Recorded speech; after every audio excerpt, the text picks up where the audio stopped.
Jeg siger tak for indbydelsen og tak for introduktionen. Jeg behøver vel egentlig ikke selv at sige noget mere, eller hvad? Jeg har tænkt mig i dag at tale lidt om Europas storhed og forfald. Og jeg vil bede om først at lave en lille forestillingsseance. Tænk på Skagens nordligste spids. Gå derfra lidt vestpå over til England, Skotland, skær ned igennem Europa, rund af nede ved Rom, gå så op igennem Centraleuropa, gå op og skær over til Skagens nordspids igen. Så har I faktisk indrammet det sted, hvor de mennesker er blevet født siden det 14. århundrede og har skabt 97% af alle de videnskabelige og kunstneriske fremskridt, som mindst 50% af de autoritative kilder er enige om, er historisk enestående. Nogle af disse nordiske folk rejste senere til USA, Canada, Australien, New Zealand og spredte demokrati, velfærd og civilisation som ingen andre før i historien. Spørgsmålet er nu, hvad var det, der gjorde disse mennesker så specielle? Et ud af mange bud er, at det var kold vinterteori, der kan forklare det. I får her den ultrakorte version. De, der er mere interesserede, kan læse detaljer på min hjemmeside helmutnyborg.dk. Kold vinterteori tager udgangspunkt i en meget simpel kendsgerning, nemlig at jo længere de præhistoriske afrikanske udvandrere kom nordpå, desto koldere blev klimaet. Og det er ikke en ligegyldig ting, fordi det kræver bedre evner at overleve i kolde end i varme områder, alt andet lige. Derfor blev migranterne udsat for en nådesløst darwinistisk selektion for intelligens og for villighed til at dele den sparsomme mad og de varme boliger. Vi ved, at intelligens hænger ligefremt sammen med hjernestørrelse, og den hænger også sammen med altruistisk sociabilitet, eller det vi kan kalde tillid til hinanden, eller evne til samarbejde. Selve korrelationen imellem for eksempel hjernestørrelse og intelligens er på mellem 0,35 og 0,45. Og det vil sige, at vi kan faktisk forklare en vis del af de individuelle forskelle alene ved at kigge på hjernens størrelse. Men da korrelationerne ikke er et, så vil det sige, at der er også rum for en del andre ting. Hjernens organisation betyder også noget, ikke kun den størrelse. Men tilsammen forklarer det, at der kom folk herop, som var sorteret for hjernestørrelse, for intelligens og for altruisme, forklarer, hvorfor de nordlige folkeslag kunne udvikle sociabilitet. Det har noget at gøre med, at hvis vi kigger på de aktuelle tal, så kan vi se, at der er en hjerneforskelstørrelse mellem gennemsnitsstørrelsen i Afrika og de nordlige folk på cirka 100 kubikcentimeter. Det er faktisk sådan, at hvis man kigger på folks hatte, så kan man begynde at få en idé om, hvor folk er født henne. Det lyder vanvittigt, men det er talmæssigt belagt.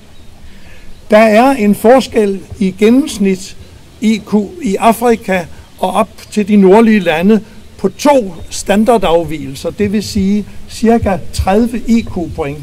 Gennemsnittet i Afrika er 70, i England 100. Den arvelighed, der er for intelligens og også for hjernestørrelse, det forklarer faktisk også, hvorfor de nordlige folk, når de rejste ud til og emigrerede til USA og Canada, at så bragte de samme evner med sig. Og det vil altså sige, at kold vinterteori på en meget simpel måde redegør både for rejsen mod en høj nordisk civilisation og den senere udbredelse i udvalgte områder af verden. Og nu kommer vi så til den lidt mere kedelige del af min præsentation. fordi hele denne fantastiske evolutionsproces er gået i bakgear. Og det skyldes forskellige ting. Den høje nordiske civilisation tog faktisk allerede sin nedtur omkring 1850. Og forklaringen er lige så simpel som dens opståen. For på det tidspunkt begyndte lav-IQ-klasser for første gang i historien at have flere overlevende børn end høj-IQ-folk. Og det driver det nationale gennemsnits-IQ ned. Dernæst får nordlige folk under de 2,05 børn, som skal til for overhovedet at holde skansen. Og det vil sige, at det åbner plads for andre. Vi ved at udrydde os selv på grund af lav fertilitet. Og så kommer en lille detalje, som jeg har haft meget fornøjelse af at fortælle om. Høj-IQ-kvinder får langt under 2,05 barn. De får den også sent, og der er næsten 25% af befolkningen i USA med høj-IQ-kvinder, som får ufrivillig abort. Så det er ikke bare et valg, det er ikke bare høj uddannelse, det har faktisk også noget med fysiologi at gøre. Og det, der er problemet, det er, at lav-IQ-kvinder, de får flere end de 2,05, og resultatet er, at kvinders intelligens går ned generation for generation i Europa, og det sænker selvfølgelig også landets gennemsnit. Og jeg vil advare nogen imod at bringe den viden videre. Vi ser da også, at dansk gennemsnits-IQ er faldet et par point siden år 2000. Og det lyder uskyldigt, men det er det ikke. Der er en amerikansk forsker, Gerhard Meisenberg, som har lavet en regel, der siger, at hvis GDP per capita falder med 3-5 IQ-point, så vil gennemsnittet af landets befolknings økonomiske formåen falde med 18% over tid. Det er noget, der tager lang tid at slå igennem, men effekten er ret sikker. Så kommer der en tredje ting, der stiller nedtur. Velfærdssamfundet, den laver bedre mad, vi har bedre hygiejne, vi har bedre medicin, vi har hospitaler. Vi får svagere til at overleve i større tal end før. Og det sætter også evolutionen i bakgear. Det øger den gennemsnitlige sygelighed og bringer flere arvelige lidelser videre til næste generation. Som K.K. Steinke sagde allerede i 1920, da han beskrev fattigvæsenet i Danmark i 2 bind. I skulle læse den, det er en meget interessant læsning. Historien viser, at allerede dengang så man problemet. Steinke sagde, vi skal passe på, at vi ikke får for mange undermålere, når vi etablerer velfærdssamfundet. Og med undermålere, der mente han jo ikke noget nedværdigt. Han mente under målet, under gennemsnittet. Alt det, jeg lige har nævnt her, det betyder, at de europæiske velfærdsstater er godt i gang med at æde sine egne børn, og de gør det indefra. Det har ikke noget at gøre med ydre påvirkninger. Derfor forekommer det faktisk landsforræderisk, når ledende politikere og universitetsfolk ikke vil analysere den situation objektivt, men tværtimod fejldiagnostiserer problemerne og snakker racisme, ekstremisme, og vi hader eugenik, for det er jo kun noget, nazister vil tale om. Det er faktisk ikke rigtigt. Eugenik er læren om, hvordan man forbedrer menneskers kvalitet, og den har vi ikke rigtig fundet ud af her endnu. Nu har jeg så talt om de indre årsager til den høje nordiske civilisations forestående undergang, men den kan først ses på meget lang sigt. Men nu vil jeg omtale en ydre fare, som har en helt anderledes dynamik bygget ind i sig, og som har irreversible effekter. Og jeg tænker naturligvis på de nye folkevandringer, som er i færd med at udskifte Europas befolkninger i en transition af historiske dimensioner. Udskiftning af folkeslag har altid fundet sted, men næppe før med en sådan kraft, med en sådan dynamik, som med indførelsen af de nye moderne transportmidler. En kvalificeret biodemografisk analyse begynder med at notere sig, at indvandrere er kulturelt og biologisk meget forskellige, og det er vigtigt, når vi taler om disse ting her. For pudsigt nok, så hænger disse forskelle imellem indvandrerne sammen med, om de kommer fra nordlige, koldselekterede områder eller sydlige områder, som ikke har haft den kuldeselektion. For eksempel har indvandring fra de kolde nordøstasiatiske områder, det vil sige Kina og Japan og omliggende lande, de har ikke nogen større betydning for Europa. Disse folk er gennemsnitligt bedre begavet end os. De kan uddanne sig, de kan forsørge sig, de kan bidrage positivt til samfundet, men desværre er de lige så infertile, som vi er, og de forsvinder altså også ud af cirkulation inden for en overskuelig tid. Andre europæere har stort set samme IQ og infertilitet som danskere. De forsørger sig selv, og så forsvinder de også igen. Den samfundsomstyrtende fare kommer fra de sydlige, ikke-vestlige indvandrere, som ikke har gennemgået kold selektion. Deres gennemsnits-IQ ligger under 90, og en opgørelse, jeg lavede i 2011, viste, at indvandrers gennemsnits-IQ i Danmark er 86. Det er forstyrrende lavt. Det betyder, at i hvert fald halvdelen af dem næppe vil få en kvalificerende uddannelse, eller nogensinde komme til at forsørge sig selv. Det blæser, kan jeg se. Det, der er problemet, det er, at vores ledende politikere og forskere har længe antaget, at dette problem kan løses gennem dialog og uddannelse, til trods for, at differentialpsykologien gennem mere end 100 år har vist, at det kan man ikke. Det skaber derfor panik, når dansktalende 3. generations indvandrere, født og opvokset i Danmark, ligger noget bagud allerede de første skoleår.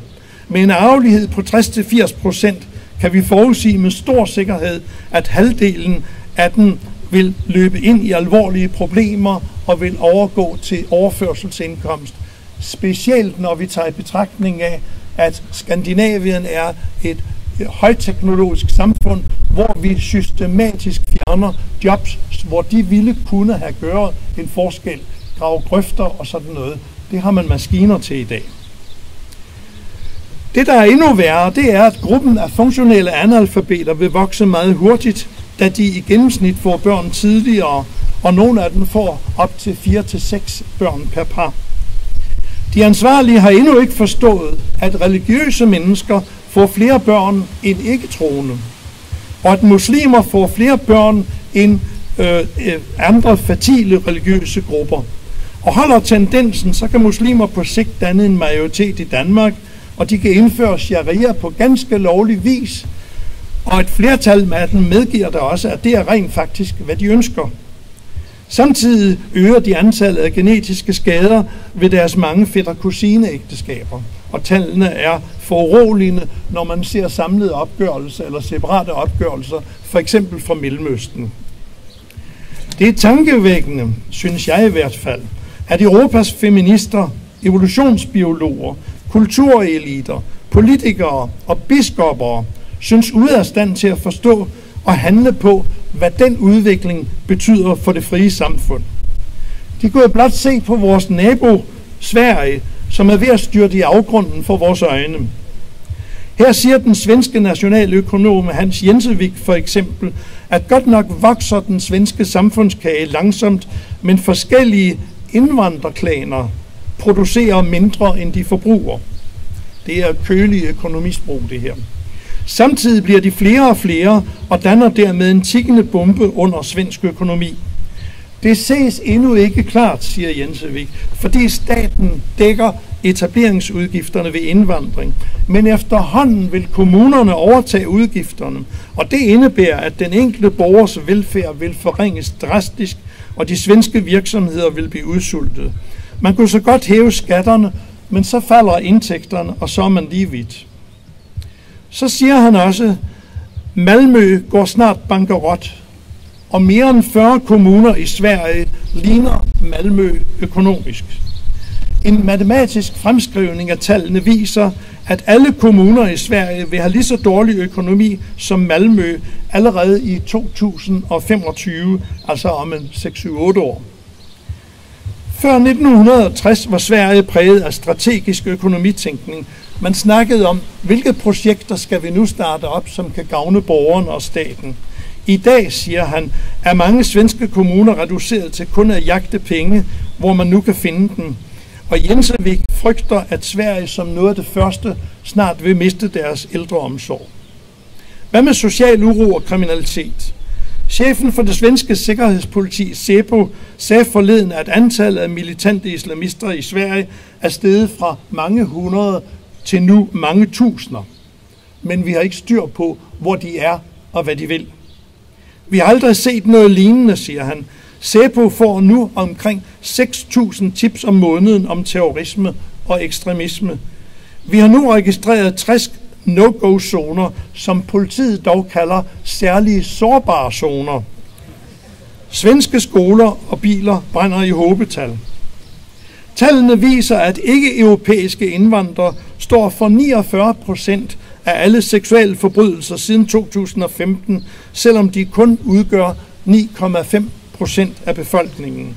Og de er også yngre, men det kan ofrene jo ikke rigtig bruge til noget.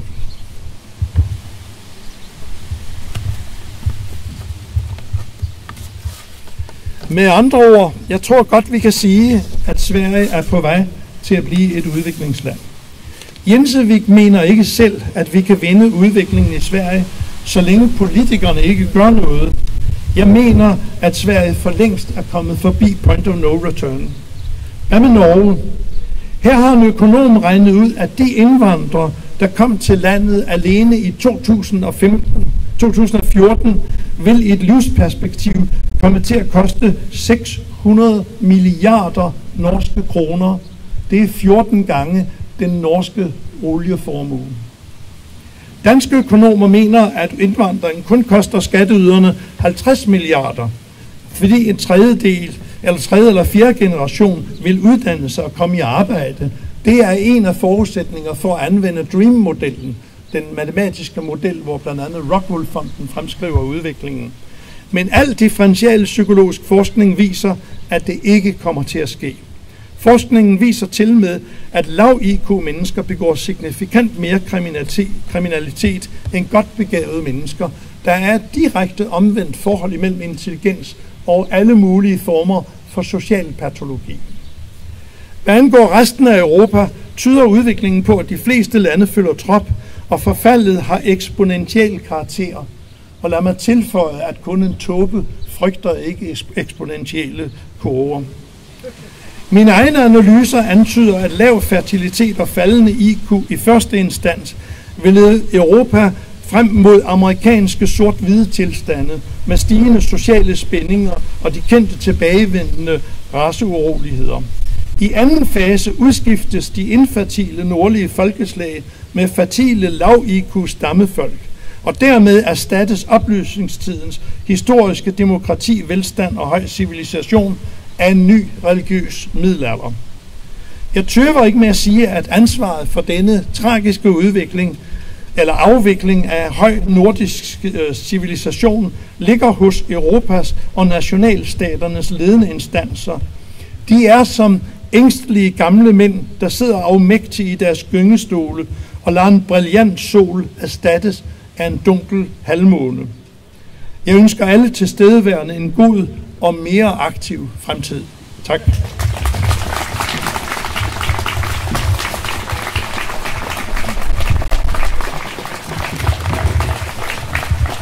Lige et øjeblik, Henrik. Vi har lige 5 minutter til spørgsmål. Okay. Og så tak skal jeg have. Og Henrik, hvis du vil gentage spørgsmålet på siden, så alle med bag også kan høre det, så er det fint. Hvis jeg selv kan høre det, ja. Ja, hvis du selv kan høre det, ja. Men der kan jo næsten ikke være nogen spørgsmål. Nå. Ja.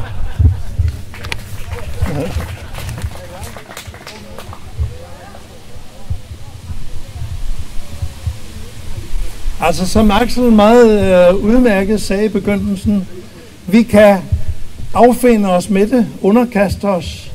Vi kan lave en ærefuld hjemsendelse, eller vi kan få borgerkrig. Og med en ærefuld hjemsendelse, der mener jeg, at folk skulle aflevere en loyalitetserklæring, ganske som man gør i USA, hvor man siger, at man vil acceptere landets love og demokrati osv. Og hvis man ikke kan det, jamen så er det udmærket, så skal man bare leve et andet sted. Men hvis man kan det, så er man på prøve, og så kan man komme til landet, og hvis man så også kan forsørge sig, jamen så er der ikke nogen problemer med det. Men hvis man ikke kan, så får man 1 million kroner stukket i lommen, for det er en billigere løsning, end at lade folk blive. Nu forstår du, hvorfor jeg ikke er kommet på universiteterne. Ja.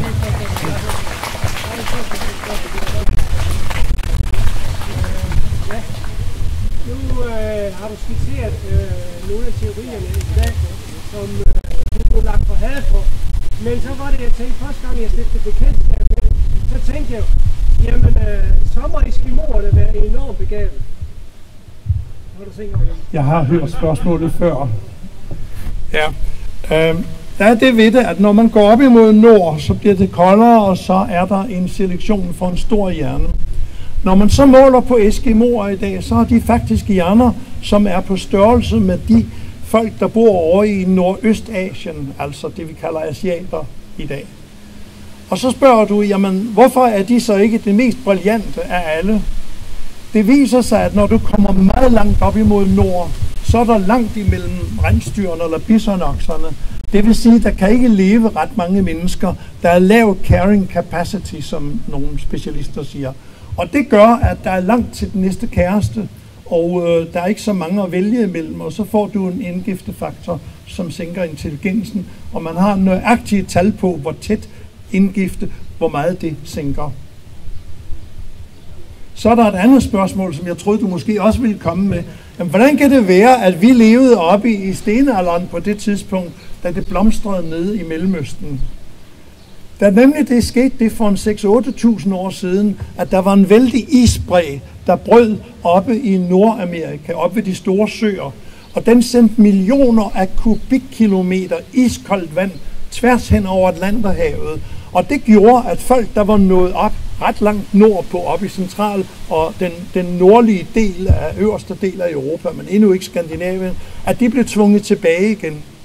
Der er så andre undersøgelser, der antyder, at faktisk er der en del blåøjede folk nede rundt omkring i Nordafrika og Mellemøsten.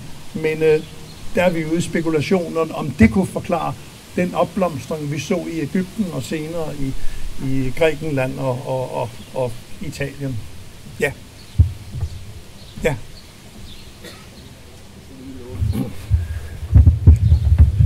I vores dage, der er det at være racist jo noget, som Gud og hver mand må forsøge, må prøve på at blive, ellers er man jo ikke et ordentligt menneske. Vil du kalde dig racist? Jeg har aldrig været racist. Men jeg skal til Amerika her for om ikke så lang tid, Nashville, Tennessee. Der findes der et selskab, som hedder American Renaissance. Og der er jeg blevet inviteret til at tale om blandt andet det med racer. Og der må jeg jo altså skuffe mine amerikanske gæster, som har betalt rejsen. Det kan være, at de vil kræve pengene tilbage. For jeg har afskaffet racebegrebet. Det, der kan sættes i stedet, er, hvad jeg foretrækker, en fysisk definition, i stedet for en selvrapporteret definition. Hvor sort eller hvor hvid er jeg, hvor gul eller hvor grøn eller hvor stribet er jeg osv. Det forekommer sådan en talmand som mig sådan lidt uheldigt. Og så tænker jeg, hvis nu vi tager den nuværende adresse, men afstanden fra ækvator og op imod nord, hvor langt op imod nord bor man? Det er det ene kriterium. Hvilken hudfarve har man? For det kunne jo godt mere, at man var sort, og så har man rejst 10 timer herop, og så var man stadigvæk sort. Og det vil sige, det er med til at definere en racebegreb. Og det tredje, det er temperaturen, man lever under. Jo koldere, desto og så videre.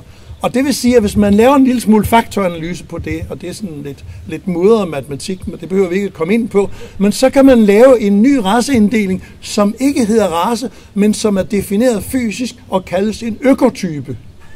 Og økotype, det synes jeg lyder godt.